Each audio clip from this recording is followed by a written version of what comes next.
కావాలని చెక్ చేసుకో. మీ mummy నేమ్లో last letter తీసుకో. లాస్ట్ లెటర్తోని ఒక కంట్రీ నేమ్ అనుకో. ఓకే, కంట్రీ అనుకున్నావా? ఇప్పుడు ఆ కంట్రీలో లాస్ట్ వర్డ్ తీసుకో. మళ్ళీ లాస్ట్ వర్డ్తో ఒక ఫ్రూట్ నేమ్ అనుకో. ఈసారి ఫ్రూట్ అనుకున్నావా? ఇప్పుడు ఆ ఫ్రూట్లో మళ్ళీ లాస్ట్ వర్డ్ తీసుకో. లాస్ట్ వర్డ్ తీసుకొని దాంతో ఒక బర్డ్ నేమ్ అనుకో. పక్షి, బర్డ్ అనుకున్నావా? ఇప్పుడు ఆ బర్డ్ ఎలా ఫ్లై చేస్తుంది, ఎలా హంట్ చేస్తుంది అనేది ఒకసారి ఊహించుకున్నావా?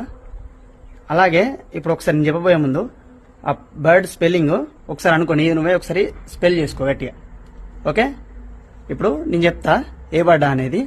ఒకవేళ నేను చెప్పేది కరెక్ట్ అయితే ఫాలో అవడం మాత్రం మర్చిపోకు. ఓకే, నా గెస్ కరెక్ట్ అయితే నువ్వు ఇప్పుడు ఈగల్ లేదా ఓల్ అని అనుకుంటున్నావు అని నేను అనుకుంటున్నా. ఓకే, కరెక్ట్ అయితేనే ఫాలో కొట్టు. కరెక్ట్